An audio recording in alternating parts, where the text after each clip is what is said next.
around sales today.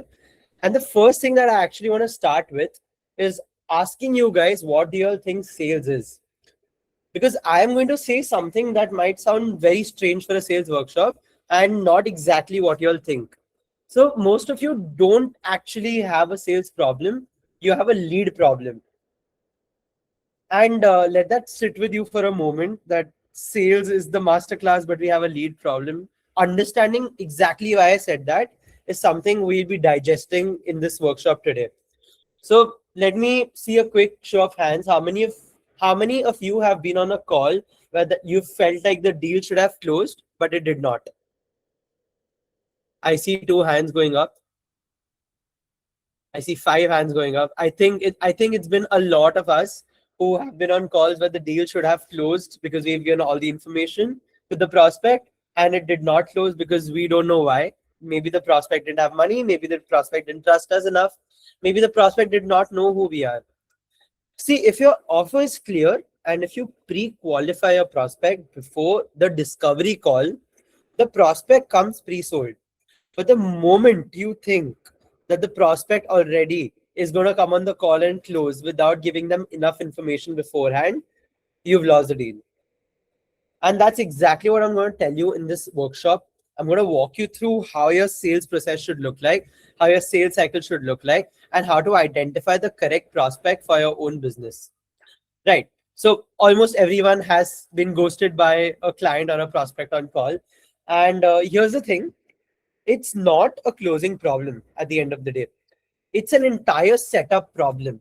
What you have to really understand that the deal was already lost before you got on the call with the prospect, for the sole reason that you did not provide enough information. And most of us actually do not know that it's happening to us. And that's what today is all about. So sales is not a moment. This is going to be the theme of our workshop today. It's not a pitch. It's not even a proposal. Sales is the whole system, and it starts the very second that someone's becoming aware of your existence. It runs through every single touch point until the money lands into your account. And that is what sales is all about. And honestly, it even continues beyond closing a certain client. Today, here's everything that's going to be inside this masterclass. Here's every single topic that we're covering. We're going to be going through the reframe, understanding why sales is not the problem. We're going to understand how to price our services, how to structure it according to what the market is actually serving and paying. We're going to look at how to choose the right prospect for your own business, how to identify the person that you actually want to sell to. Then we're going to move on to the pre-call mastery. We're going to understand exactly the roadmap that we need to take before the call in identifying the prospect, qualifying the prospect, and closing them, so that when they actually come on the closing call, it's all about signing a deal and exchanging the money. That's the level of clarity you need to have before a prospect comes on a discovery call. And that is the level of clarity you need to give to your prospect before they hop on a call with you. Following this, we're going to do objection handling. Now we're going to handle every single objection that we get on a sales call. And I'm going to tell you a way that you should never be able to actually face these questions on a sales call. On a sales call, if you're handling these objection handling questions, you've already lost the deal. And that is the first thing that you need to tackle before you get on the call with the client. The next thing is the master principle. Now, this is what separates you as an amazing salesperson from the rest of the people selling the exact same service in your niche, in your industry. And we're going to understand that step by step. And the last is the understanding the full system, right from the qualification to the nurturing to the closing and then the retention process. So sales funnel might look like a V, but there's also retention and there's also upselling. So that opens up again into a completely different pyramid. And that's what we're going to be looking at today. And to give you guys a little perspective on who I am and what I do, I'm Prithvi Jidwani. I run a company called as Tech Devs. I've been running it for the last 6 years. I've worked in corporate. I've worked as a freelancer. I have sold $5 gigs on Fiverr. And now I also have clients paying me $45,000 every single month. So I practically don't have anything to sell to you guys. And I'm doing this session because I want to impart the knowledge that I have learned over the last 6 years and literally just giving it out for free. And yeah, I would request everyone else to mute their mics. That would be amazing. So let's get started. Today, I'm going to show you exactly how I've closed deals worth $1,000 up to a $45,000 and exactly what you need to do in this process. We're going to be focusing on systems over hustle. And this is the exact playbook that I want you to follow and learn from. So the first thing is reframing. Sales is not the problem. Lead generation and qualification of lead is the problem. So a lot of you might be confused what sales actually is. Most people think sales is the moment you get on a call with someone, you need to close them. But that is not exactly what you need to do. You need to close a person before they have gotten on the call with you by providing them the exact trust signals, the exact information, the videos, the VSLs, the forms, understanding the problem before they have a conversation with you. The only reason you need to do that is because you will not be surprised later on that this is an objection that I've faced and I do not know how to handle it. I do not know how to tackle it. The entire cycle goes from offer creation, pre-sales information, setting the call, discovery call, and then you get to the closing call where you actually take the money before you start with the delivery, fulfillment, outcomes, client success management, CSM, and all of the other things. Every single one of these things is a part of sales. Sales is not just getting on a sales call. Sales is the entire process. So that is resetting the entire structure and definition of sales today. Sales does not end once you close the client. It starts the phase two of it. Coming to our very first topic that we're going to be actually covering today, and that is going to be pricing. So I have a question to everyone in this room. How many of y'all have had prospects who are saying, let me think about it on sales calls, and then just absolutely ghost you? How many guys are there here? Give me a raise of hands. Let me see how many of us actually face the same issue. And to be honest, I am pretty sure everyone here on this call has had this issue in the past and continues to have this issue because you don't understand what you exactly need to do. That's not actually the prospect being flaky. It is a signal that somewhere in the earlier stages, your offer was not clear, your lead quality was not correct, or your pre-call warming up, nurturing the client, giving them enough information did not land. And that is the reality of that exact objection coming on your sales call. By the time a prospect says, let me think about it, you have already lost the sale and they have already made a decision that they do not want to go ahead with you. You are the last person in that cycle to know that they don't want to go ahead with you. And you keep on thinking that this person does not like me or does not like my offer, does not understand why I'm doing, or maybe thinks a certain way about me. But it's you who has to set the tone right at the beginning with the prospect. Now, you don't need to worry about that because we're going to fix it today, section by section, part by part. And the very first one is going to be pricing. So let's talk about pricing for a moment, because this is where most freelancers, marketers, agency owners quietly bleed out and they don't know how to set their price. Now you might think that you deserve $1,000 because that is what the rate is going on in US markets. You might think you deserve $10,000 because you hear all of these Instagram coaches, these sales gurus actually telling you that they're making $10,000 off selling a particular service. But is that exactly true? Does that resonate with you? Do you have the same kind of prospect that's coming and buying from you? Have you done the same work enough number of times? These are multiple factors that actually change how your pricing structure should work. How many of you guys have been burned by Indian clients and have heard this one thing, ki reduce your price. It's too much. I cannot pay so much. Again, I see a lot of raise of hands, and this is very normal. Today, I'm going to actually tell you how to tackle these Indian clients, how to set a price, and not hear these questions ever again. And now, to be very honest, you might still hear them 10% of the time, and that's nothing you can do about it because, hey, Indians are just wired that way. But how can you avoid this in a certain way that your price is right and that someone does not really worry about paying that amount? So, who here has felt nervous before quoting a price? Let's say you think about a number which is $1,000 and you're already ready to give that price out, but you're too scared and you don't know what the other person is thinking, and you think that maybe they think it's expensive. Anyone here? A lot of people here. That nervousness that you face, it's not weakness. That is exactly what happens when you don't have enough leads. Why I say you do not have enough leads?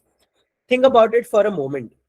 If you have about 20 prospects in your pipeline and you lose one of the prospects because of pricing, your mind is wired in a certain way and you start thinking that this prospect did not close because I quoted a certain amount. But have you actually done the work of qualifying the prospect? It is fine if a prospect says no and you move on, because everything is a volume game. The more people you talk to, the more people you talk about your service to, the better understanding you will get of how people respond, how people react, how people behave when you give out the certain price. Maybe it's an issue in your offer, maybe it's an issue with the price, maybe it's an issue with the market. And that is what you are able to identify when you have multiple sales calls with multiple prospects and see what offer is exactly working for you. If you have only two prospects and one of them says no, your mind will go bursting and you will have absolutely no idea as to what you need to do. And this is the fear that most people have. And this is the reason why people start underpricing their own services. You do not have enough leads to test it out on. So the first layer is identifying who you want to sell to and having enough leads, enough discovery calls booked so that you can test out this framework continuously. And if you have too little prospects, if you have too little leads in the pipeline, you will feel like this is like a life or death situation. And if I do not close this client, I might lose out on a lot of things, which is where the mentality, the losing mentality comes into the picture. And you're no longer closing clients because you deserve a certain amount, but you're closing clients because you are fearful that you will not get more people. A lot of marketers, a lot of business owners, a lot of agency owners who are even doing great numbers are stuck in the same loop, serving hundreds of clients because they forgot how to set the correct price, how to set the correct tone, how to actually identify what the person is coming to them from and not operate out of fear. Even people with 100 clients, trust me guys, they operate out of fear. And that fear leaks into how you present your price. So if your price is too little, people think that you're an amateur. If your price is too high, they think that you're ripping them off. And in either ways, you lose. So we need to identify what the right price is. The fix for this is not having enough courage. The fix for this is not confidence. If you're very confident about it, a lead may still say no. So confidence is also not a fix. The real fix for this thing is doing your research, is doing your groundwork. And that is the most important part. Here's a simple framework, 4 steps that I follow to identify and close leads before I get on a call with them. The first thing that you need to do is pick up a niche. Do not try to price across industries. Every single industry works in a different way. Every single region works in a different way. Every single service works in a different way. So firstly, you need to pick a niche. What are you selling to? Who are you selling to? And do they actually need the service? A startup with a 10-year-old manufacturing company should not be getting as the same quote as a business owner who's probably just starting out right now. So these are two different people that you are catering to. They have two different problems. A B2B company and a D2C company will have very different problems, even if they operate in the same space, which let's say is skincare. A B2B company will probably be looking at getting more B2B partnerships, while a D2C company is looking at getting maximum customers. Now, for one company, which is the D2C company, they need maximum leads. But when it comes to B2B businesses, there are only 50 players in the market that they can sell to. And as many as you can capture out of those 50, you keep on winning. And the scales, the economies of scales are so different that your service provides different values to each one of them. The first thing that you need to do is pick a niche, know the service you're selling and who it is, the person that you're selling to. Do they actually need it? Research that part. The number 2 is research what your competitors are charging. You need to go down to the very deep, very bottom of it. Go ahead, set sales calls, set business calls, set discovery calls with your competitors' companies. Look how they are charging, what prices they are charging, what offers do they have. This is a great way to do market research. You can pose as a business owner, as a marketing head of a company and go and book calls. And then you understand what offers do they have, what pricing structure they follow, how they get you in the loop, and how they upsell you. This will give you an exact trigger on what you need to implement for your own business, which will help you take it further and know how to price yourself, how to price your services. In this case, you are not pricing high, you're not pricing low, you're pricing right, which means whenever you start approaching your prospect, they exactly know that this person has researched the market. Everyone in the market is charging this rate, and that is what gets set in their mind too. So your first two steps are absolutely clear. The first one is picking a niche. The second one is researching what your competitors are charging.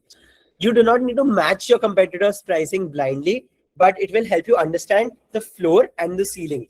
The minimum a client in this industry pays, or the maximum in this industry a client would ever pay.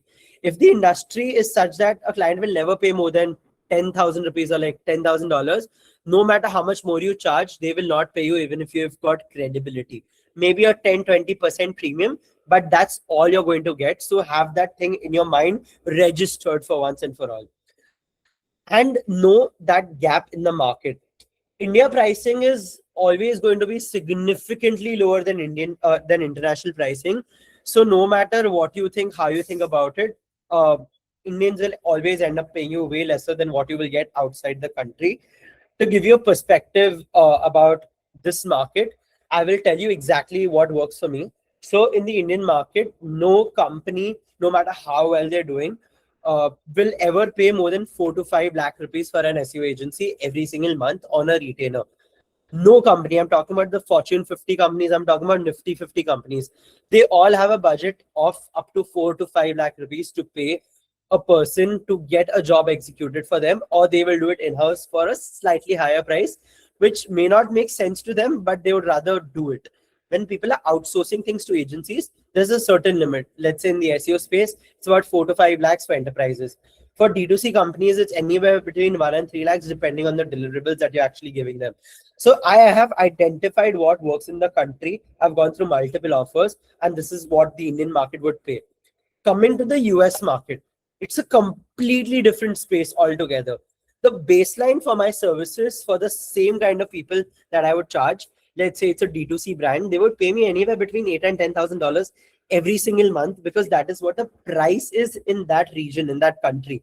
So when I quote that number, they're not actually shocked. It's like the same thing for them. And I can have a 10% variance in my price too, maybe a 10% lesser price or a 10% higher price. But that is what they will pay, because I understood the market, and I'm never going to undercharge in that market or charge the same price as I charge in India and give them a sense that I am probably inferior than the other companies operating in that region. And the upper limit for companies who pay for the same service in other countries is probably 40 or $50,000.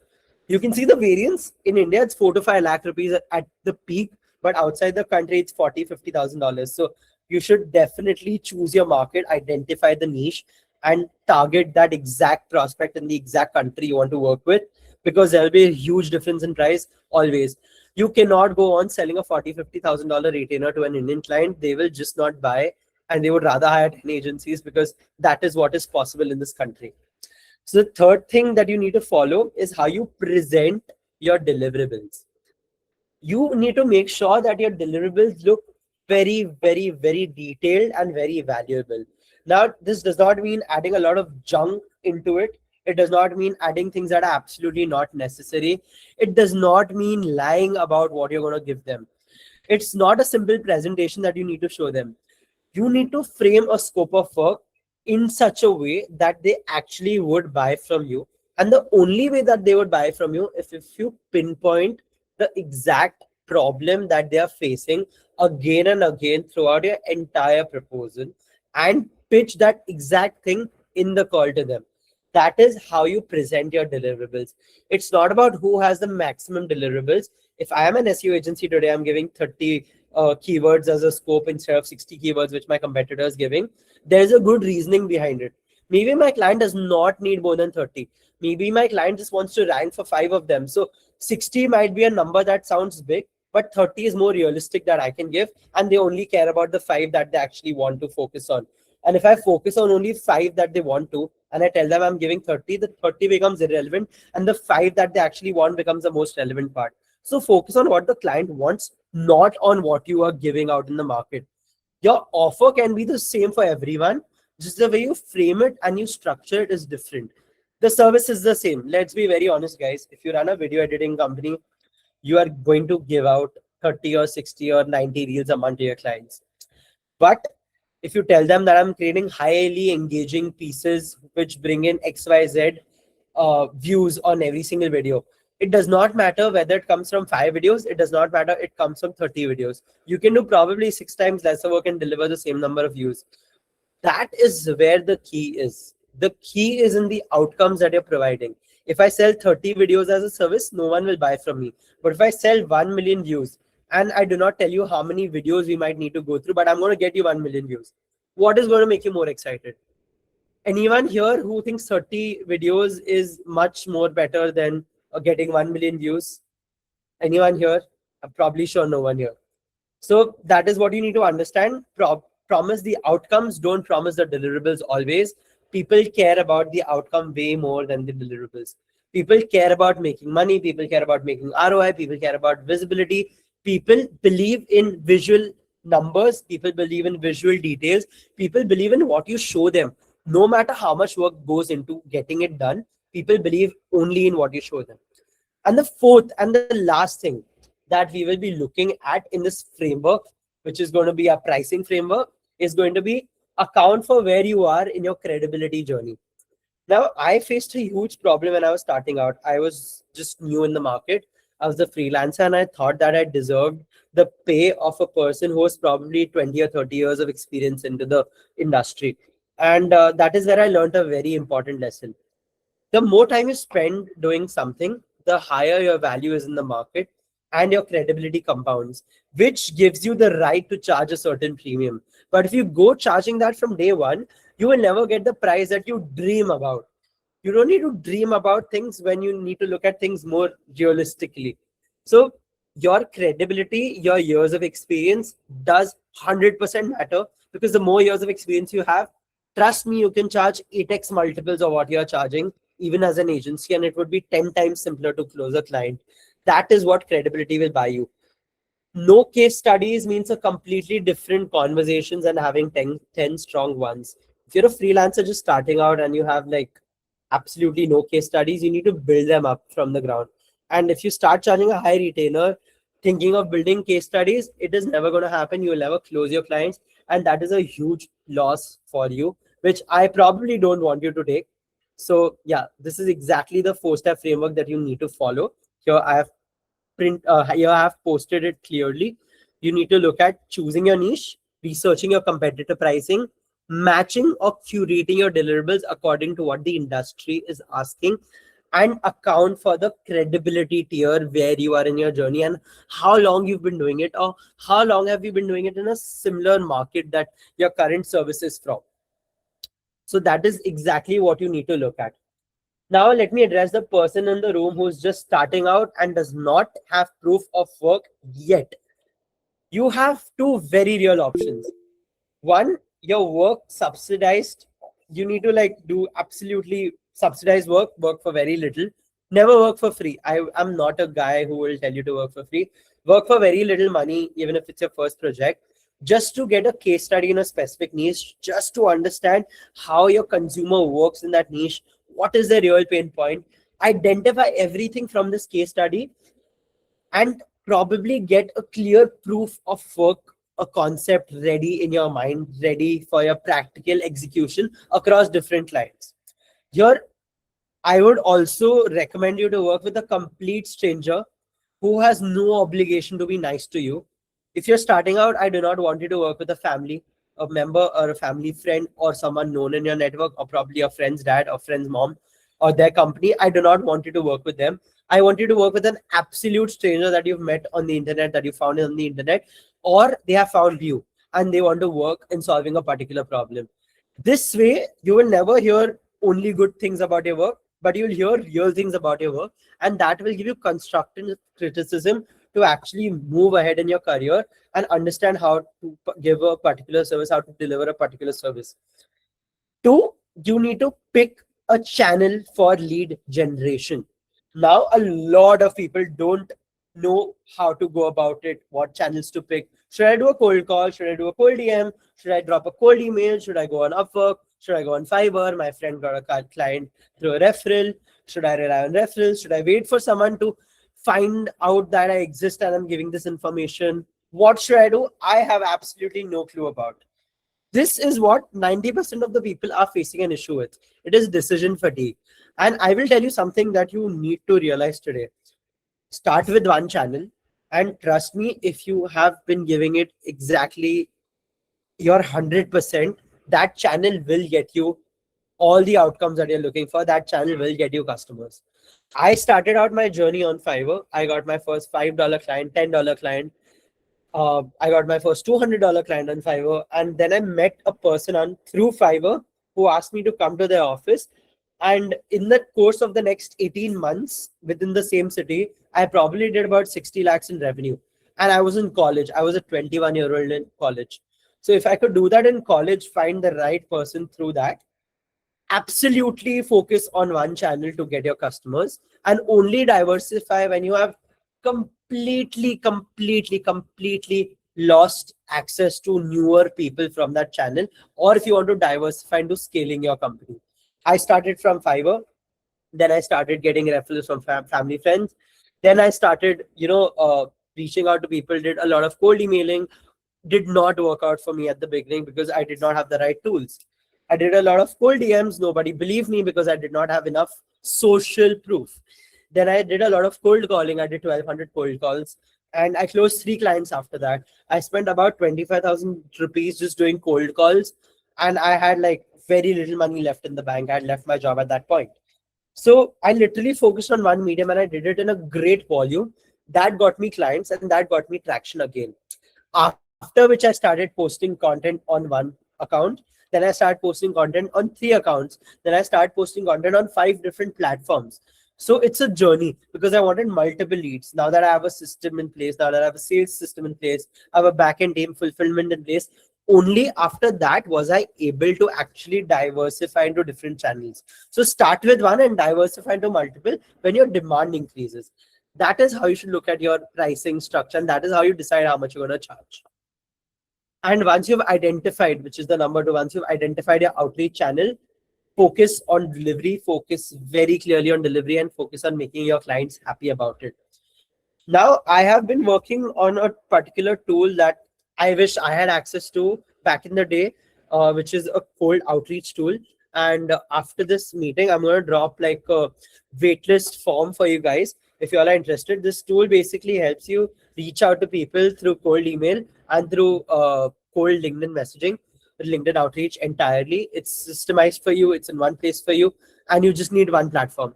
It will get you the leads. It will enrich the leads for you. It will set up the campaigns for you. It's entirely AI driven and the entire system is automated. So all you need to do is literally give it the prompt and it will draft the email for you as well. And you can literally send it to 10,000 people a day, 100,000 people a day, a million people a day. And at the same time, you can also do LinkedIn outreach through this tool. So I have built a tool I did not have access to. And after you have access to this tool, you won't need your Instantly, you won't need your Apollo, you won't need any other platform. Everything is integrated within this tool. So how many of you guys are actually interested in trying this tool out? Give me a raise of hands here. Perfect, Divyanshu. I will be sending the link on the group for this tool. So anyone else who wants access to this tool, let me know. Because once we launch it, it would be a very high price. So before I launch, I'm giving it to people for testing and for beta use as well. I have been using it. I never did cold outreach in the past. So now I'm doing it. It's working really well. So I can give you the tool. Also, I will be answering questions at the end of this webinar. So we will take questions at the end. The number 2 rule now we need to look at is prospecting. You've got the pricing sorted. You know how to price your services. You know who you're selling to. Now you need to identify who the right person is. And how do you identify it? So the question that I'm going to ask everyone in this room is, who wants to work with premium clients? Who wants to work with high retainer clients? Who wants to work with big companies? Who are the guys who actually want to make a lot of money here? Because be honest, you all are here to learn how to make more money. I see a few hands going up. I think Shardul is the most excited one. Sahil, yeah, how to make more bigger retainers. That's exactly what I'm going to tell you about. Do you want to learn about it? Do you want to know more about it? Are you interested in it?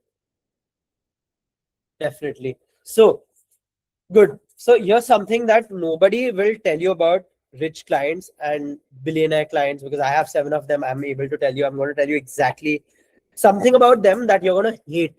And as much as you think about working with really rich clients and like big billionaires and stuff like that, you would actually hate them. And the reason you hate them is because rich people are the stingiest of the lot. They will talk to you, they will extract a lot of information out of you, they will learn everything that you have to teach, and they'll be in conversation with you, and once they've learned, they'll move on and they'll have someone else implement it for them, or probably have it implemented in house, because richer the person, the more access to the information they want, and they have enough money to get things sorted out for them. So you're not the one they're going to buy from. So learn one thing about extremely rich people: as much as you want to work with them, they don't care about you. So does that mean I don't work with rich people? Does that mean I am wrong to have high retainer clients? Absolutely not. If you're working with billionaires, it's a different case study, it's a different ball game altogether. But there are enough millionaires out there, and there are enough enterprise companies out there who have access to money and who want more money. Billionaires do want more money, they want a lot more money, but their money hunger is probably not as big as a person who wants to go from a millionaire status to a billionaire status. So that is the kind of gap that you need to bridge. Those are the kind of people that you need to target.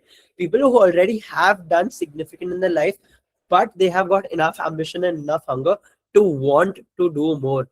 That is the right way of actually identifying the prospect. People who will actually pay more money to make more money. And once you understand the psychology of rich buyers, you will be able to identify who this exact client is. When you're selling to a rich person, know one thing: you're not selling a service. And the moment you go into selling a service, talking about your deliverables, it just irritates the life out of people. And they have probably heard it from a million different agencies, and yours is just another one. Your agency is another drop in the ocean of agencies. So how do you differentiate from people who are selling the same service as you to the same set of people as you are? You're solving a headache, and the way you showcase solving this headache is going to completely define how many rich people you end up working with. This is what you need to fix today. This is the kind of client that you need to identify today, and this is what you need to be told. This is what I'm going to tell you. If a client has great revenue but cannot retain talent or expand globally, money isn't the problem, it's the enabler. An example for you guys is that a PR company that sells PR services will not get enough clients as a PR company who will help you attract the right set of clients, who will help you identify how your brand positioning needs to be in the market and how your brand reputation needs to be handled. If I'm telling you exactly what I am doing within my service and what outcome you're getting out of it, how easy it becomes for you to hire great talent, is the only time that you're going to buy from me as a PR company.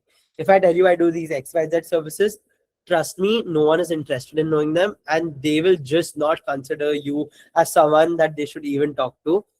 People are being sold enough. Try to game this entire sales process. Try to go inside the buyer's mentality and figure out what they actually want, because 90% of the game is won when you know what the person wants, and you just need to press down on that bone, on that particular spot, and trust me, you have cracked them.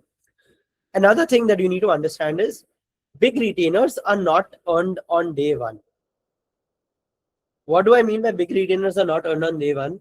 It's very simple. I cannot probably close a $50,000 retainer a month on day one by just proposing, by cold outreaching and proposing. No matter how good I am, no matter how big of a company I have, no matter how much credibility I have as an agency or a person. But if I look at it in a different way, can I draw a roadmap to getting paid $50,000 a month? Yes, I can. And I have implemented this exact system, which has landed me a client who was initially paying me $250 a month.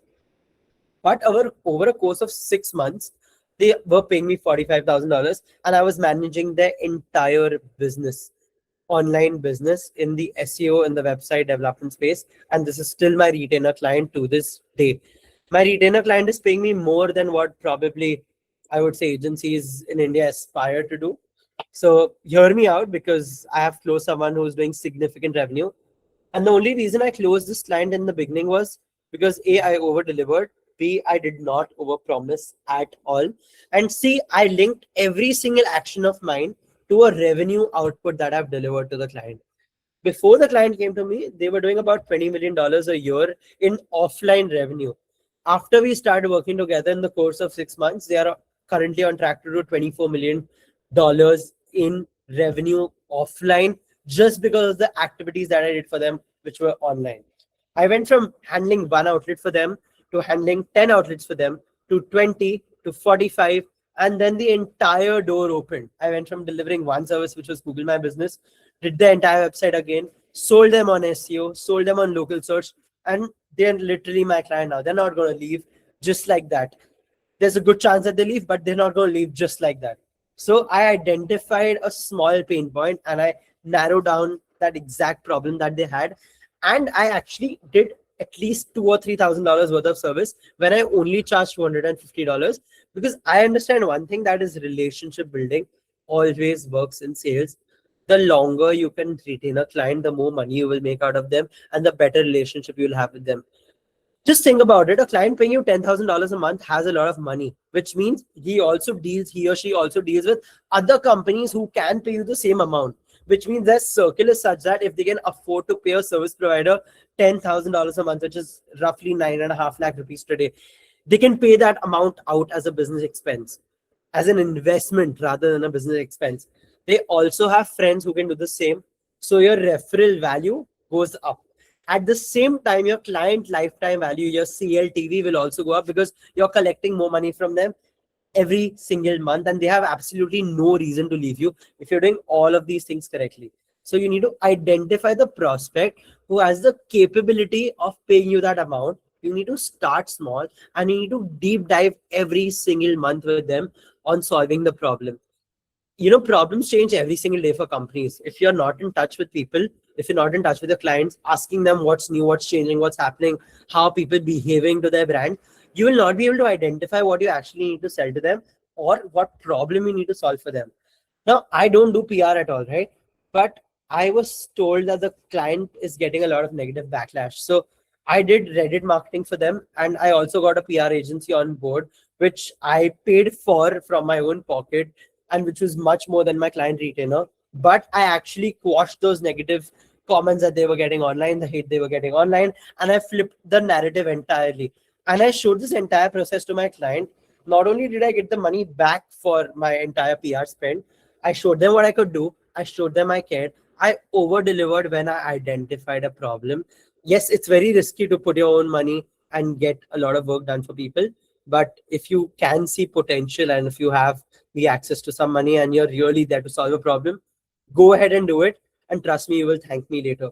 It need not be monetary always. It can be probably another additional services that you can do, or you can get your friend to do, or you can get another agency to do. But once you do it, you have identified the right prospect and you have locked them in for life. Delivered, locked, signed, and closed. I didn't sell my clients a retainer. I have earned my way to the top every single time, and you need to earn your way to the top too. Nobody who tells you on the internet that they're doing a lot of money, they're working with XYZ clients, they're actually charging top dollar. And everyone is just selling a service which they are struggling with, and they will not be able to retain the same client for a longer period of time. Now they're going to show you a different story, but the real picture is completely different.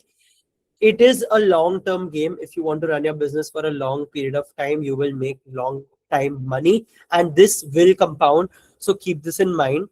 Business is not a short-term game. Business is not a short-term game. I'm going to say it again. Business is not a short-term game. Your short-term gains will not make you a lot of money in the longer period of time. And yeah, no matter how fast you think you can scale with a service business or an agency business, you will lose all the time. So that is one thing that I want you to keep in mind. So we've covered the pricing that you need to have. We've covered how to identify the prospect and deliver them the service. Now we are going to move on a very fun thing. It is called pre-call mastery. Now, why do you need to have a pre-call system with clients or prospects in general? क्या करने की जरूरत है मुझे समझ ही नहीं आ रहा है. Why do I want to talk to the client without talking to the client before I actually get them on a call? Will I not get more information out of them on a call? Will I not be able to understand the business in greater depth on a call? No. You need to identify if the person is right for you or not. This identification will only come when you have done enough work and you know the exact pain points that people have. Now, what I mean by this is something that people will not teach you, by the way. No one is going to tell you that you need to do this, and everyone is gatekeeping this exact thing from you. Before every single prospect gets with you on a call, before every single prospect gets with you on a call, you need to look at one thing very carefully. Can you solve the problem and can you have a big retainer out of them? You can identify the company, you can identify what kind of sales they're doing, you can identify a lot of things only if you have had this pre-call form filled out from them. You get all the information you need, you understand all the problems that other business owners were facing that you can solve for them. And before the call starts, you know exactly their pain points that you need to press on. These are the questions that you need to ask people, and that's how you obsess over their business, and that is how they actually start caring about you. So what do we need to do? We need to close a gap that already exists before a certain call. How many of you guys have had a prospect come on call who's not knowing what is going to happen on this call? They are very uncertain, skeptical, don't know what your offer is going to be about, are probably scared of hearing a big number, and that's a gap that you think your prospect is facing before they come on a call with you. Can I have a raise of hands for this?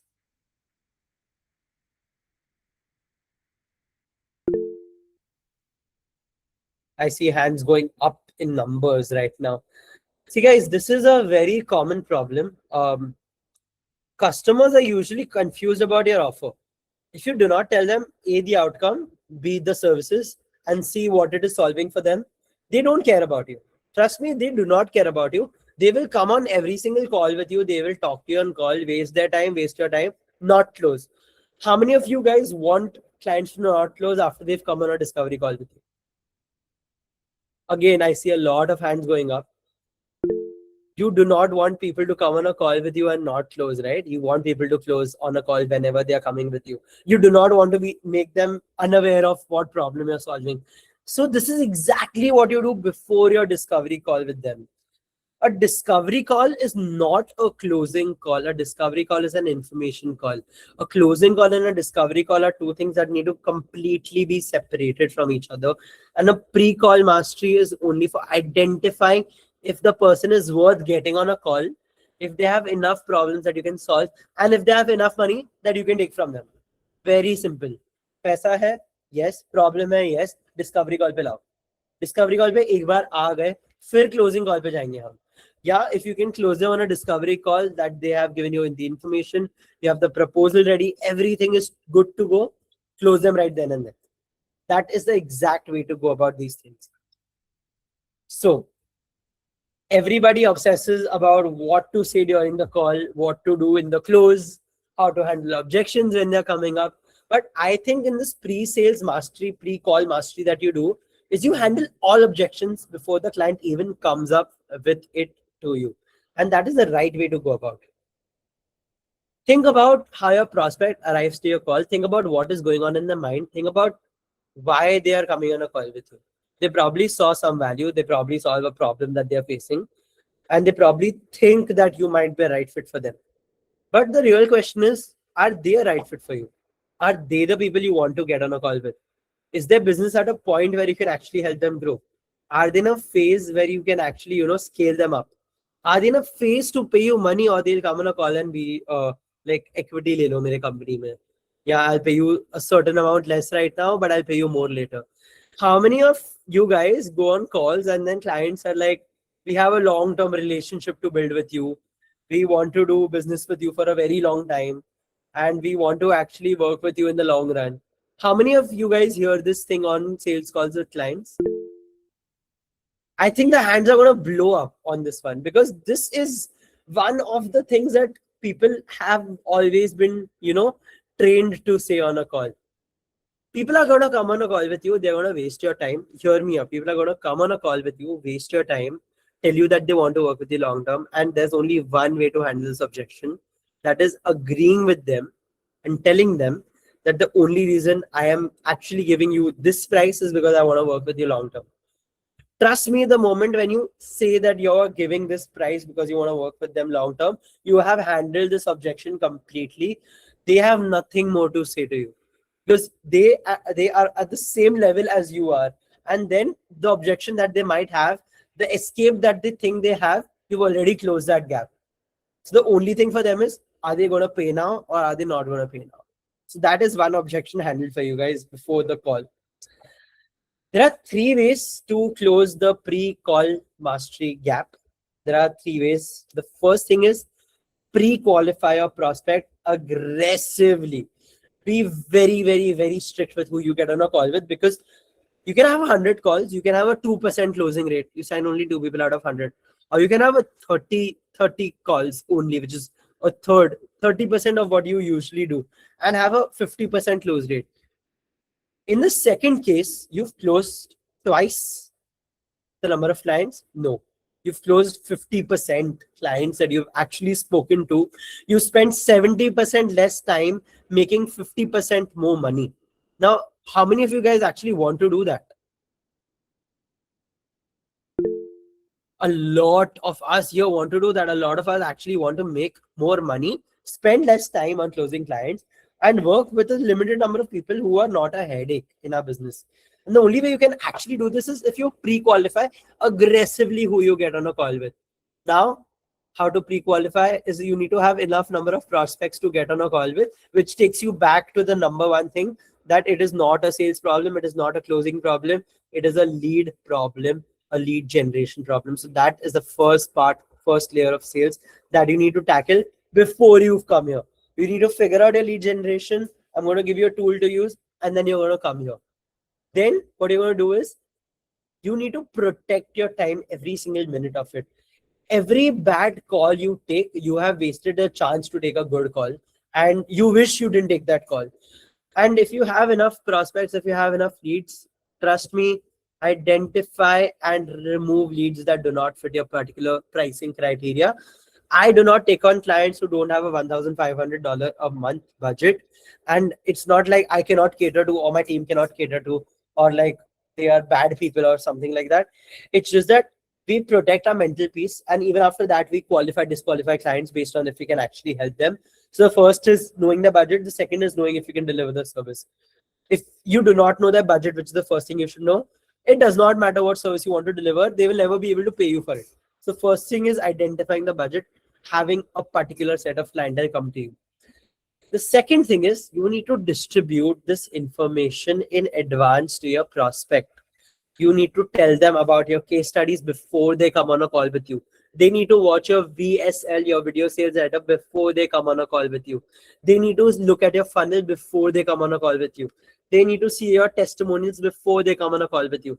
They need to see your content that educates them on that particular topic, so they trust you before they come on a call with you. And only after that, only after they are familiar with who they are getting on a call with, what the person is capable of, will you be able to close them more easily. Otherwise, they will come to a call not knowing who you are. They've probably just looked at the service that you provide. They were probably on LinkedIn, booked a call with you. Booking a call is not enough information if they don't know anything about you. You need to give them enough context as to who you are and what your company does. That is solving this pre-call mastery funnel that you actually need to look at. The third thing is you need to address these objections before they come up. The best way to do this, that has always worked for me, is I have my website, I have my funnel set up in such a way that there are FAQs at the end. Do I do this? Do I not do this? Do I have a particular price? Do we work for anything lower? What are the services that we give? What they can expect as outcomes? Every single objection that I face from my clients on a sales call has gone in the FAQs. I have done enough work to identify what people in this niche, what people in this country, what people in a particular mind frame, or what kind of clientele will ask me what kind of question on a sales call. Before they get on a call, they go through my FAQs, and I'm very, very, very serious about it, so that this question never comes up on a sales call. So once you've identified, pre-qualified a prospect, given them enough context about you, and you have addressed these objections, you have solved the most important layer of prospecting, which is the pre-call mastery. You have mastered the art of knowing who you are about to get on a call with.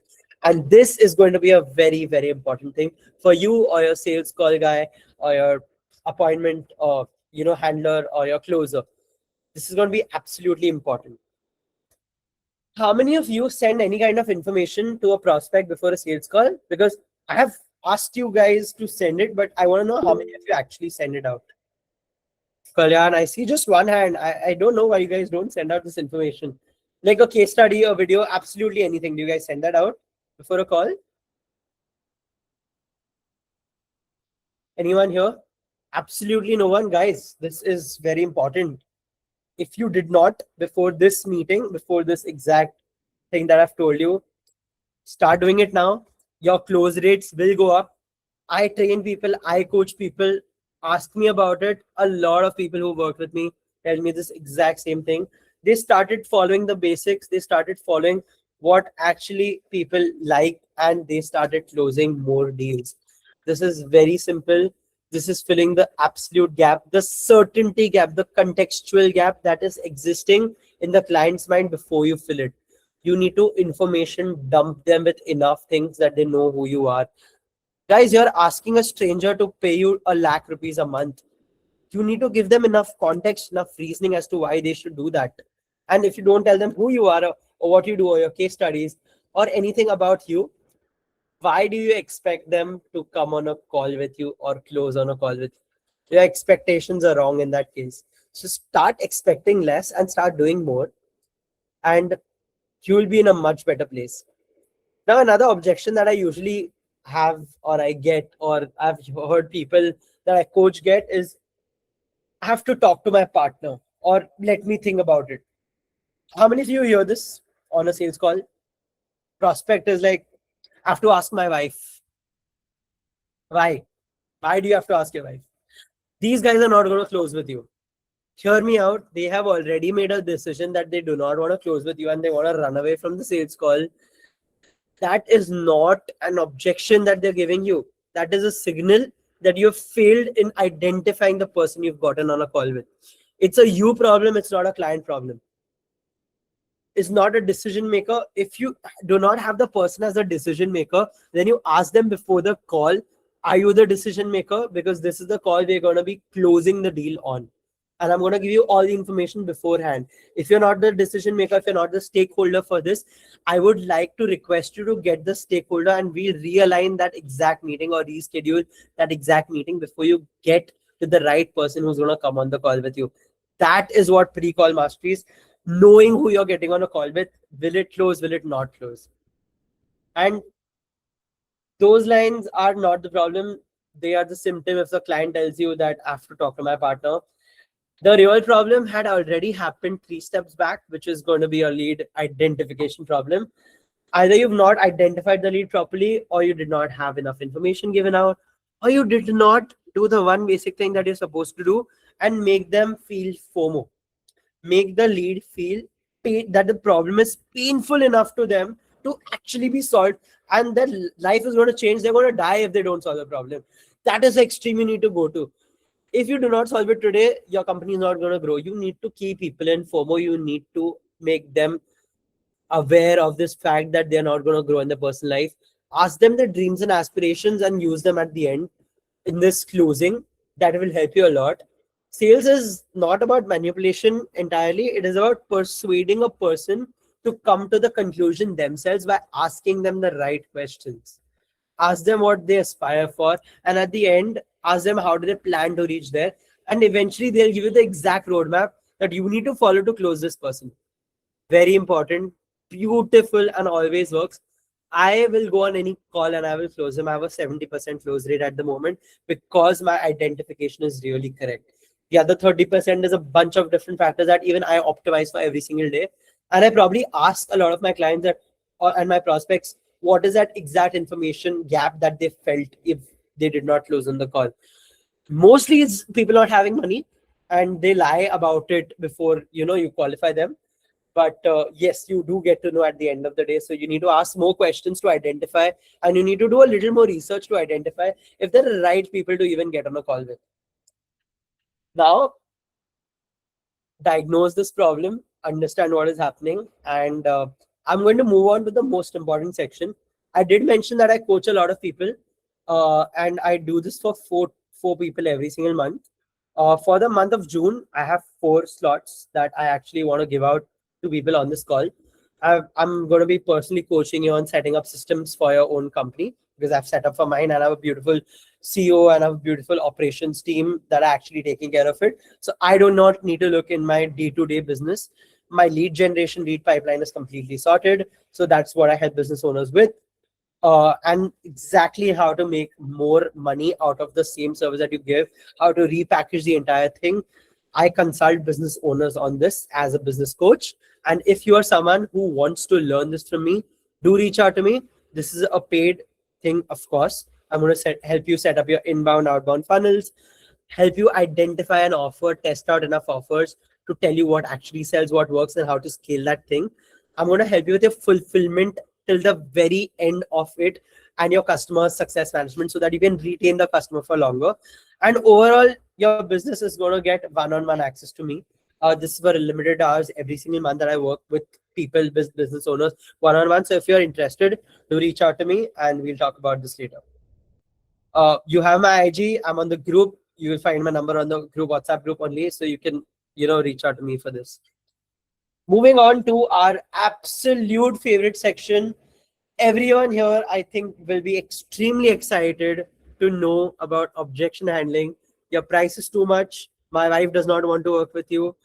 12 objections that you face daily on your call that you will be getting an answer to today, or you will learn how to answer these exact questions today on this meet. An objection is rarely an objection. People do not buy logically first, they justify logically after you make them feel safe emotionally. You need to trigger a person's emotion on a sales call. You need to trigger the emotional side. Once you've triggered the emotional side is only when you can persuade them.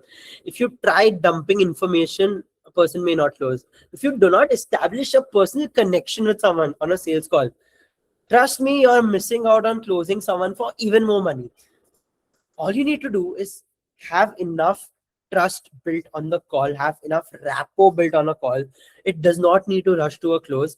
And once you have identified the emotional capacity or the emotional pains or the emotional needs, the emotional wants, the emotional aspirations, and if you've started targeting them subtly on a call, trust me, you will never get an objection saying it's expensive, or I need to ask my wife, or I need to discuss this internally with my team. We've tried this before, it doesn't work. I've hired other agencies. What does yours do different? Your processes seem too intensive. We need fast results. Can you promise results? Can you give me outcomes? Let's start small. I want to work long term. You will never hear these objections ever if you start persuading clients emotionally. Bad salespeople will always answer the questions they are asked directly. As people who are selling a service, as marketers, as business owners, as agency owners, we usually get very defensive on a sales call. Once you get defensive on a sales call, you start protecting yourself. And the moment you start protecting yourself, you start justifying everything that you've done. The moment you start justifying yourself, trust me, you have taken 2 steps back in this entire journey, and the client will never ever ever close on that call or after that, because you started becoming very protective and very defensive about yourself. You have let your emotions, your own emotions, take good control of you, of your mind, and it completely changed the direction in which the sales call should have actually gone. You start telling people that, hey, I'm not here to actually close you, I'm here to justify my point. You don't need to justify a point. You've given everything in the pre-sales call mastery guide and on the forms. You've given out all the information before. If you start justifying yourself on a sales call, you have lost the deal. Trust me, I have gone through this multiple times. Trust should be built much before a sales call. The sales call is just for rapport building, just for knowing the person face to face. Oh yeah, always keep your cameras on a sales call, and make sure that your background is also like well lit, your face is well lit, because if people can see you clearly and communicate clearly, they'll want to be with you, and you can charge them premium for just having a decent surrounding around you. That is very important on a sales call. We're just sitting on a broken chair with a broken wall in the background and a dimly lit blue room. No one is going to close for a higher retainer. Go in a cafe and probably close a deal. Do not close it with a broken, shady place ever, ever, or even at your home. Never do that. Make sure your surrounding is decently looking when you're closing a deal. It does make a lot of difference. I have actually coached a lot of people who are facing that thing, and we changed that one thing. It worked out brilliantly well. So yeah, that is very important. Now let's start addressing the elephant in the room. The very first question that you get. You are expensive. Your service is expensive. Your agency is expensive. I cannot work with you. What is happening here? How many of you guys know what is exactly happening here? Just write it down in the messages. Tell me what's happening here. What do you think is going on in the client's mind?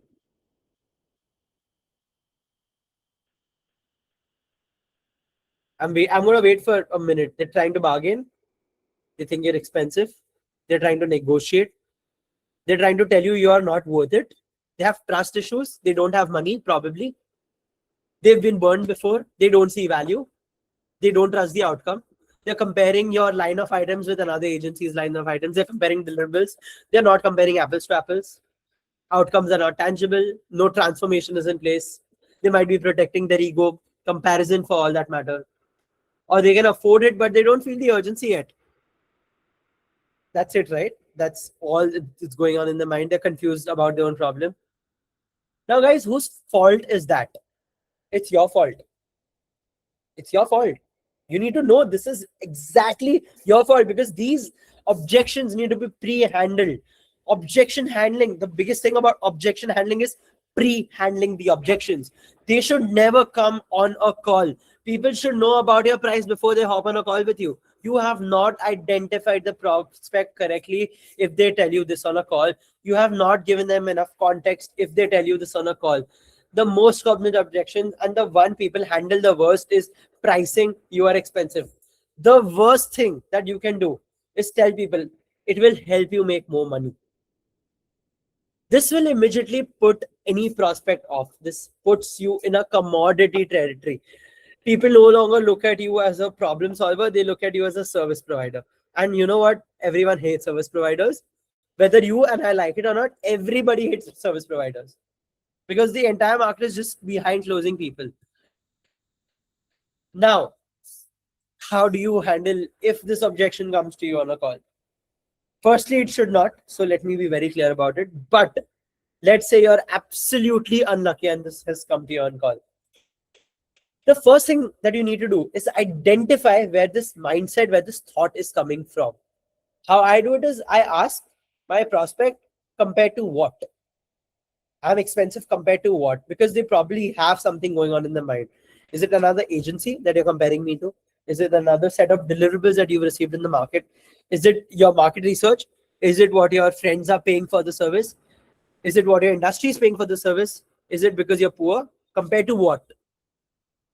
The room will be flat and you will get an exact answer of what is going on in the mind. Now, if they've answered that they have spoken to people charging half, that is not your problem. Your problem is not to convince them that you're charging twice or thrice or 4 times the retainer. Your problem is not giving them enough context as to why you are charging and what you're delivering to them. Everything is not about delivering a service. It is also about getting a certain result. Yes, I have half the deliverables because it takes me half the effort of what the other agency does to get you the same outcome in half the time. Now, are you happy getting the same results in half the time, making more than 2 times the money? Are you comfortable in that position? If I can help you scale faster, should I be penalized as a business owner that I have actually helped you solve a problem faster and gotten you an outcome that you were looking for in the first place in a shorter span of time that was a dream time for you probably? The prospect will not say absolutely anything to it. They will go away from the call happy, or they will close on spot. The only reason that they'll go away from the call is because the money was always the problem and you should have handled it before, or they'll close on call because they have no other objection to give you and you've shown your value again on call. If you start justifying yourself again, if you start telling people again that, hey, I've got this result, this result, this result, not interested. Your conviction, your confidence will help you handle objections on call. That is the time your confidence comes into picture. The deal may not get closed. There's 80% chance that the deal may not get closed. If you are having this objection on your sales call, which is a very bad place to be in, but there's 80% chances the deal may not get closed. But the moment you start removing this thought that you need to close a deal and you start actually protecting what's right for you without justifying it or without defending yourself on the call and understanding what the prospect wants, there's a 20% rare hope that you might be able to close a deal. And that is a beautiful place to be. If they're still hesitant, usually when someone says that it's expensive, one of two things is happening. Either they think the investment is stretching more than the business goals at the moment, or the outcome doesn't feel certain. That is what you have to solve for them. That is exactly what you need to make them feel that it's worth for them. You need to ask them this question on call at that moment, that do you feel that this is something that your business is not in a position to pay for? You do not put it on yourself. You do not talk about your service. You ask them about theirs. People hate being in a position where they have to say that they cannot afford it. Trust me, people have a lot of ego. People have a lot of ego. And people do not ever want to hear that they cannot afford a service. So you're actually triggering this one thing out of them. And the second thing that you're doing is the outcome not clear? Now, if the outcome is not clear, you can clarify it for them. Repeat the same set of things. Ask them, is that what you're looking for? Or ask them, this is what you're looking for, is what you've told me. I'm getting you here in half the amount of time. Does it make sense to you to be here sooner? Will it make a positive impact on your business? Yes, it will. Now the real sale begins. You're back in the conversation, and that is where you can take it from. Now there are actually 11 more things that we can actually cover on this call, which I'm going to do, but I'm going to cover 3 of them, and then I'm going to let you guys tell me what objections you face so that we can handle them on call and make it a very interactive session. So let's move on to the number 2. We need to think about it. How many people have gotten the objection, and what do you think is really happening? What is happening when people say this thing? What is going on in the mind? Tell me what is going on in the mind. Let me see if you actually understood what I've been telling for the last 1 hour. Type it out for me.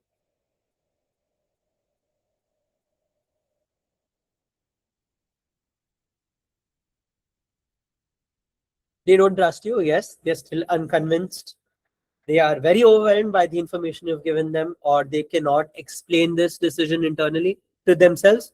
There's not enough rapport probably in the conversation. What do they need to think about?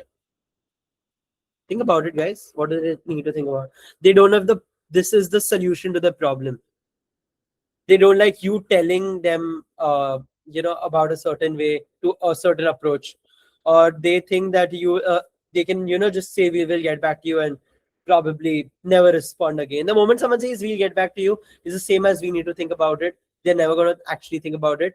It's all about a trust issue. You have not set the context for them from the beginning. This all takes us back to pre-qualification. This all takes us back to prospecting. This all takes us back to pricing. You see how every single problem, how every single objection that we are handling right now can be pre-handled before it actually ever coming on a sales call. Are you seeing that? These are all pre-handled objections. They should never be on a sales call. We need to think about it for some time. Like, of course, you do need to think about it for some time. Usually when people are saying that, they're trying to solve for something very specific, is what you can ask them. So what part about it feels less certain to them right now? What is that exact problem that they are facing that is not being solved through this exact offer that you've made to them? You can always ask. There's no harm in asking. Once you ask, you have the information. That is the only thing that you need to drill down on for the rest of the call to identify and close them.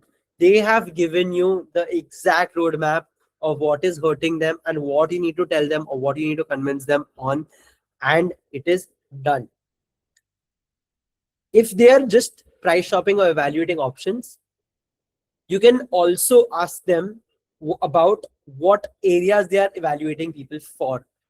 Now, there's no harm in asking questions. Remember this one thing: there's no harm in asking questions, because if you're facing objections on a call that you should have pre-handled, be ready to face the music, be ready to face things that you might not want to hear. And that will give you an idea as to how you need to be prepared for your next set of calls from with certain people in that industry. It will give you enough context to never fuck up on another call. That is what it is all about.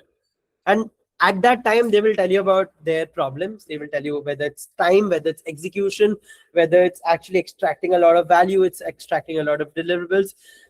Even at that point, you'll be able to identify if you actually want to work with someone or not, because then you'll be able to know that are these people green flags? Are the expectations crossing what I usually deliver?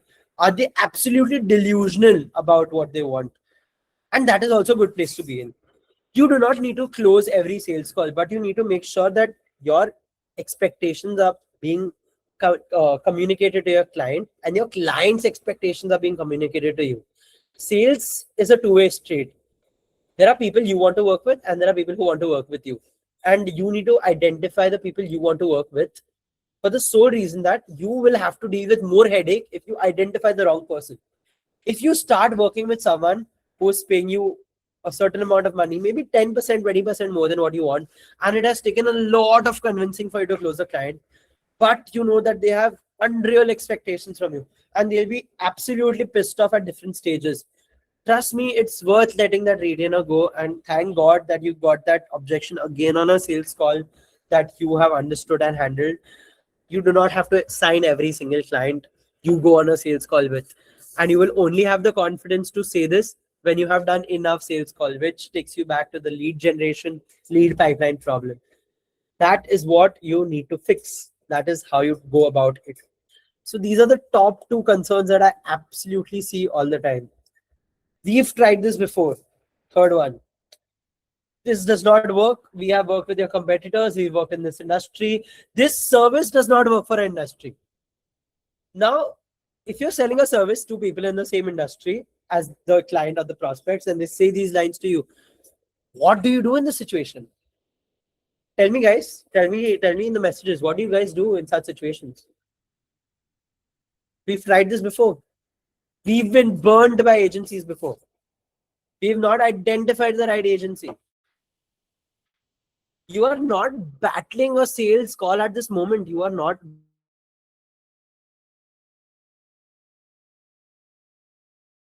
fire entirely that other people have actually caused, because your client had a particular set of expectations which were never met by people in the first place, that you have to now deal with. But the client is paying you a lot of money to do it. All you need to do is convince them for it. Maybe they're the right prospect. Maybe they did not find the right partner yet. Maybe they have not done the right things yet. At that moment, you need to give them a roadmap on exactly how it's going to go. And you need to ease it for them in a structured, in a phased out way. What I mean by that is, it's not only objection handling, it's actually giving them, practical deliverables in a roadmap, such that you charge less at the beginning, but you get started with the service. What that does for you, it gets you the deposit, it gets you the client that you want to work with, it gives you a small deal. So your cash flow is still on, you're still in the green, you're still in the positive. Once you start winning the client's trust, you need to start hammering down them on every single call after that, when you show them a report as to what work you've done, why it worked, how it scaled, and you need to break their belief that they initially had that three agencies could not do it for them. And you need to position yourself as the god that actually gave them the exact results that they were looking for. And you need to show it in such a huge way that they have finally been blessed with the right partner to deliver them the right result. And that is the exact way I did it with my previous client, who I charge a $45,000 monthly retainer to today, because I identified their problem. They were facing this issue since the past 4 or 5 years at this point. And I started out small with them, started at a price that does not hurt them, started at a price that they do not feel losing, started with a smaller deposit. And that is the exact way that you will be able to close clients like this. We've tried this before, clients like this, because a lot of times such people have money. They might be good people as well, but the fact that they've not seen results, and if you can show them results, they'll be your clients for life. Trust me, they'll be your clients for life. And that is what I am keeping this exact sales mastery session about.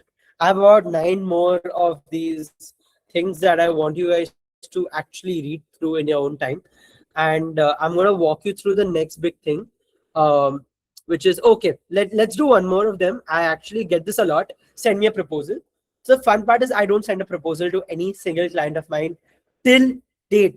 The day I stopped sending proposals, the day I gave them an SLA on call and I defined the exact deliverables, not deliverables, the outcomes of the deliverables, that very day, clients started closing on call. They didn't pay on call. Don't be delusional about it. They dropped a deposit on call, but they did not pay on call. But they started closing because of the outcome of the deliverables that I spoke to them about. I did not tell them that I'm giving you 30 blog posts a month. I did not tell that I'm giving you 50 videos a month. I tell them that I'm getting you this result. Do you want it or do you not want it? Do you aspire it or do you not aspire it? And when you're working with overseas clients, anything significant is huge for them. It's absolutely huge for them. Anything that you and I might consider as like a baseline, let's say you are a content strategist and you've promised a million views, and usually agencies take 30, 40, 50 videos to accumulate 1 million views, but you got it done in a video. You know what kind of an impact it is going to leave on that person, and how much lesser effort that you would have to take to execute that one video. You've done 30 times lesser work, but you've used your brains identifying that one problem that they were looking to solve, and you can charge a 30 times higher price. People will go absolutely mad. Your referral will start flowing insanely. Focus on the outcome. Focus on what you're doing for them. Focus on increasing either brand visibility or money or PR or their presence online, or the exact pain point that you need to identify before you get on a sales call. You need to crush that pain point and you need to drill into it and you need to deliver that and only talk about it. At that moment, you will probably thank me that I got a client for $10,000 just because I did this one simple thing that Prithvi told me on a sales masterclass. And I gave them outcomes, realistic outcomes of things I was really good at. If not one video, maybe 2 or 3 or 4 or 5 videos. But it's way lesser than what other agencies are giving out there. That is your distinguishing part. That is what will give you more confidence as an agency owner or as a marketer or as a freelancer to charge more money and identify the right set of people you want to work with. And that is what I want to keep you guys with. These are all the same processes. Start small and stuff like that. We've been burned before. Same thing. We need faster results. Delusional clients run away from clients who say we want faster results. There's your process seems too intensive. Don't go on to define your process in such a way that you tell them there's a CSM, there's the account manager, there's 100 people in the funnel that are involved in doing the problem or solving the service for them. Don't go that much into depth. Top of the funnel information is all you need to give to the client on how the functions are actually happening in the company, and that is more than enough. Information overload is also bad for your clients, so do not give them too much. We are not ready yet. Okay, when will you be ready? Why did you book this call in the first place? These are the things that you actually need to ask on call to know what was going on in the mind to actually book a call with you. Maybe it's 3 months down the line. Maybe they can actually drop a deposit so that you can start doing the research for the work that you're going to do for them 3 months down the line. See, you've locked in a deposit, you've got a cash flow, you've closed the client, and that call has been worth your time. You need to figure out what you can do to get a deposit out of even an Indian client in this matter. Indian clients also do pay a small amount as a deposit because no one likes losing their deposit money. Know this one thing: nobody likes losing money. No, everybody hates losing the deposit money. But at the same time, the deposit money is not so much uh, of a big deal for people, and it's like a way of getting the commitment into the picture. Or you can basically identify that these are not the people you want to work with. Getting the deposit is the most important thing. That is what I'm going to tell you guys to do. I'm pretty sure 90% of you guys do not do it here. I have been doing it for the last 1 year. It has worked brilliantly well. I've done it with Indian clients. I've even got a 10,000 rupee deposit for a 2 lakh rupee website, 3 lakh rupee website for closing them. And there was no work that started before they actually paid me the entire amount. hear me out on that. But the fact that they would lose the deposit of 10,000 is more scary to them than paying 2 lakh for the website. You understand that you've pre-closed the client already on the service if you have taken any sort of payment from them. That is what you need to focus on. Another agency promised faster results. Why are you not working with them? This is the first question I ask to my prospect if they've come on call with me and start comparing me with another agency. Why have you booked this call? I usually end the call after this, after asking them this question that, hey, if another agency has already promised you results, I don't think I can provide much value. And it was nice talking to you. And I end the call. Trust me, half of the times I get a call back or I get the discovery call booked again simply because I left because I said I don't have anything more to provide you. And you coming to me with this thought that another agency is helping you out more is enough of an indicator that you are a red flag and you will always want more something out of someone. If another agency's promised you 30 reels, if you're a social media company, you will always want 32 from me. You will always want more value for your money, always more bang for your buck. And these are the clients that you need to run away from. Can you lower the price? Oh my God. This is an objection that you should never receive in your life because this is the most difficult objection to handle. And people go into a complete spiral. How many guys actually face this objection frequently? Just be honest with me. Tell me on call how many of you guys hear this all the time. All the damn time. This is like a most common objection. Can you lower the price? I see hands going up slowly. I know you guys are like very scared to raise your hand in this one, but I'm pretty sure 99% of you have heard this thing. If you've not, then you've not taken enough discovery calls. I have heard this hundreds of times. Are your prices negotiable? Can you reduce your price for me? The simple answer, no, will not close the client. You hear me out. The simple answer, no, will not close the client. Two things that are working out for me, which are very funny. I literally send my prospects a meme with "Are you serious?" question mark, or "Thanks for reaching out," or like "It was nice doing business with you," or I literally send them like a picture of a GIF sitting in the park somewhere, just looking around at trees, and I don't respond, or I completely ghost the client. People hate being ghosted on. People hate when you're not replying to them, and people like the human touch when you're like, are you for real, kind of a thing, without actually saying that. This is how you make them feel, are you for real? And then you don't respond. Not responding is a superpower, trust me. And where most people fail is they think it's a life death situation that you need to close the client. And if they're asking for a 50,000 rupee discount on call, you will actually give it to them because you fear on losing the client, but you're not aware that you're signing a red flag. And the first place that you should have never received this objection would have been if you pre-handled it. If you pre-handled the objection, you would have never received it before. When a person says, can you lower the price? Hear me out. I'm serious. They can afford you. If they're asking you to lower your price even by 10%, hear me out there. They can afford you, and you will hear this maximum number of times from Indians. They are pre-sold. They just want a better deal. Now you want to close the deal. How many of you want to close a deal? I will tell you the best thing to do in such a case if you want to close a deal. I will tell you the best thing to do. I can do this exact transaction for you. I can give you the exact set of outcomes with a lesser amount of deliverables for that price. Or we can do another price, or the price that I'm currently giving you. I can do maybe 5 or 10% more deliverables for you. These are the two offers I have. You got to choose.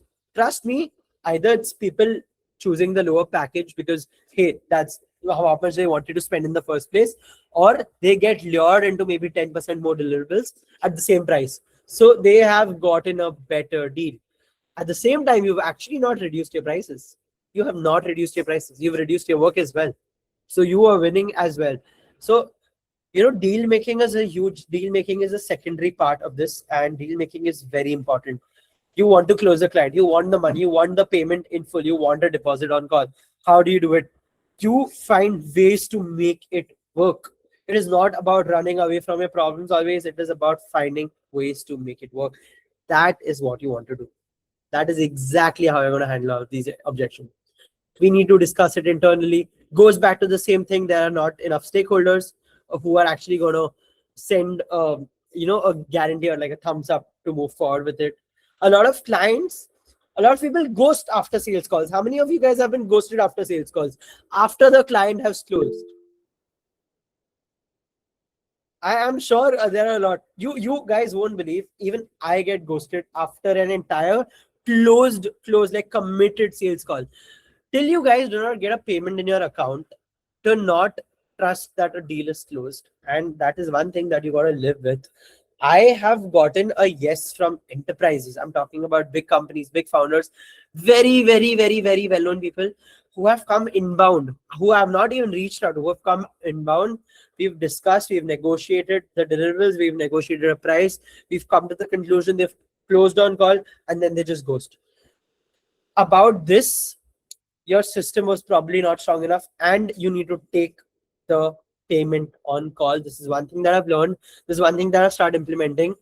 Just the thought of working with someone really big does not mean that you need to sacrifice on the operations or on the systems that you have that actually work.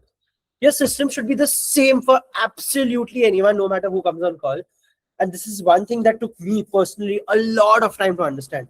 Because if you start treating everyone the same, you will not feel that you're working with someone extremely amazing. And then when you start working with such amazing people, it will become your baseline. When that becomes your baseline, your standards get raised. When your standards get raised, trust me, you're gonna feel that you're in a much better position in life. And that is when you can raise your price because you're working with a certain quality of a person. So the master principle that separates all closers from you probably is every objection lives inside of these 10 fears. The fear of regret, the fear of losing money, the fear of uncertainty, the fear of looking stupid on a sales call, the fear of implementing a change in your life, the fear of commitment, lack of trust, lack of urgency, lack of differentiation, and lack of emotional conviction. Every objection lies within these 10 things. And the day you have identified them, which is today, by the way, you guys have identified this problem today.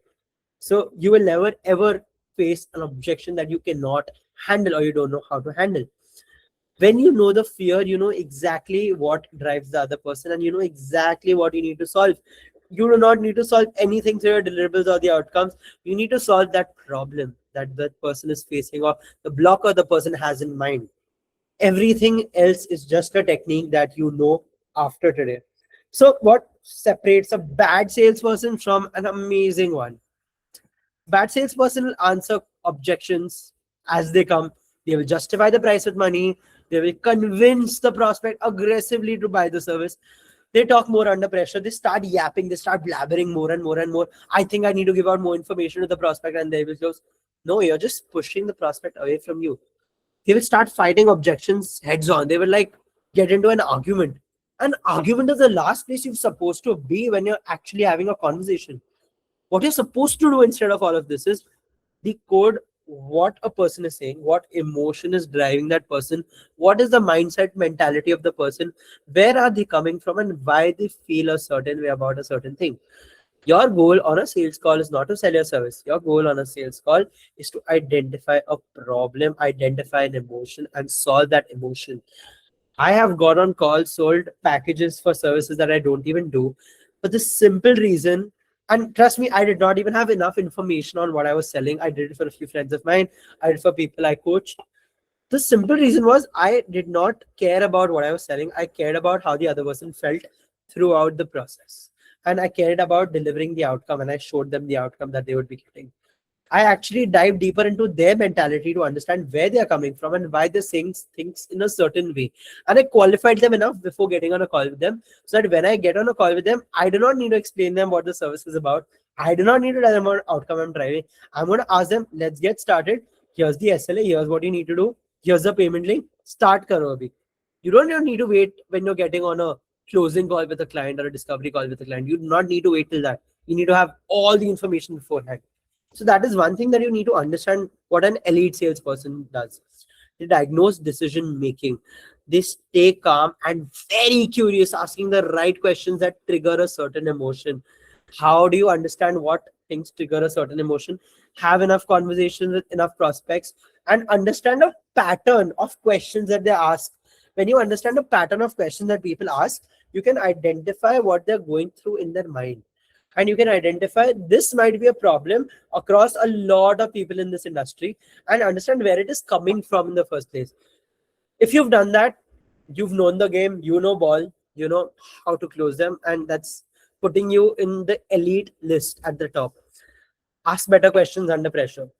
Ask questions, there's no harm in asking questions, but ask better questions under pressure than dumb ones. Why does this not work for you? What is breaking? What if I give you more? These are not the questions you're going to ask. You're going to ask very detailed, specific questions to your prospects on call. Prevent objections before they appear. How do you do that? You pre-handle these objections on your pre-call mastery. That is the form filling and everything else. So elite sales is not objection handling. It is prevention of objection before they appear in front of your eyes. These objections need to be handled not on call, but before the call. Always, always, always. And only on the call, you need to be emotionally observant. You need to be calm. You need to be, you do not need to have to worry about being under pressure. Sorry for these balloons blowing up because reactions are on. You need to be strategically curious and deeply understanding of the problem. Do not fight objections. That does not end well. And this is the full system that you need to know. A sale is won across every different stage, not just the call. Your offer gives people clarity. Your lead quality gives you clarity. Your pre-call information gives the prospect clarity on what questions you are asking and whether they would be the right fit for you or not. Identifying if a prospect is the right fit is also very, very important. Otherwise, you end up in a loop that you do not want to be just because you want to make some money. I understand some people might be very like in positions where they cannot afford to not get a prospect or a deal closed. But trust me, if you do that for a lot of deals, you will soon be in a place where you will not get the right set of deals, or you'll not be able to attract the right set of client because you work with problematic people. That is how your mindset will be tuned. Then we move on to pre-call qualification, making sure every single information is passed on to the prospect. You have their information and identifying on both ends if you are a fit or not. Only then you get on a discovery call, asking them problems that they have not written on the form, getting more information extracted out of them. After this, you have crafted everything for the closing call where there's complete certainty into commitment. There is no open gap. There is no follow-up call after this. We will take another call with another prospect who is a stakeholder. No, they have to be on a closing call and you need to make sure that this is the case beforehand. Then you start with the delivery, fulfillment. And I'm pretty sure a lot of you guys who are providing services know exactly what you need to give to your prospect. So I'm hoping that you guys know delivery. If you all don't, I'll probably take another masterclass on how to deliver real outcomes, and you'll be in a good place as well for that. So if you miss any one of these stages, just know that you are patching holes during the pitch. You're fixing what was supposed to be done before, and that is not a good place to be in. So 5 things I will leave you with before the call. I mean, there are a lot more things that we're going to cover on this call, but 5 things that I want you to know is your offer must be clear before the call. Your objections are emotional. They are not logical objections. Know that. Price will be the same when you are authoritative enough and you have communicated this authority. Trust is built in silence when minimal conversations happen, but maximum understanding is there on both the ends because you have given away everything before that call. And the best salespeople qualify their prospect. They don't persuade, they don't chase, they qualify people before working with them. That is the position you need to be in, whether you're a freelancer, a marketer, an agency owner, a service provider, or whosoever for that matter of fact. You need to qualify a prospect. They don't need to qualify you. You need to choose who you want to work with, and you need to, make sure that you've enough to offer to them before they are the people that you need to persuade to work with. You are qualifying the prospect, you are qualifying your client. They do not get to qualify you. If you have that mindset, you'll be in a much, much more amazing space. And I want to know how many of you guys actually agree with all of this. Guys, how many of you all agree with all of this? Tell me right now, because this has been very informative. I wish someone taught me this 6 years back. I would have been in a completely different position, probably been making $1 million a month. Now that I've identified, I'm making 100K a month. I see hands going up one after one after one. And I'm actually going to solve this prospecting lead gen problem for you guys. I've built a platform. This is an outreach tool. It's one of the most amazing things that we're going to launch in a few weeks from now. So I'm giving beta access to a lot of people for absolutely free. Drop me a DM, drop me a message on WhatsApp, and I'll send it your way. And sell less, sell less to less prospects, make more money, solve more problems. It's as simple as that. This was the workshop, guys, and the floor is open for questions. Vanch, I would like to request you to let people talk now. Guys, you all can unmute, ask questions one by one, please.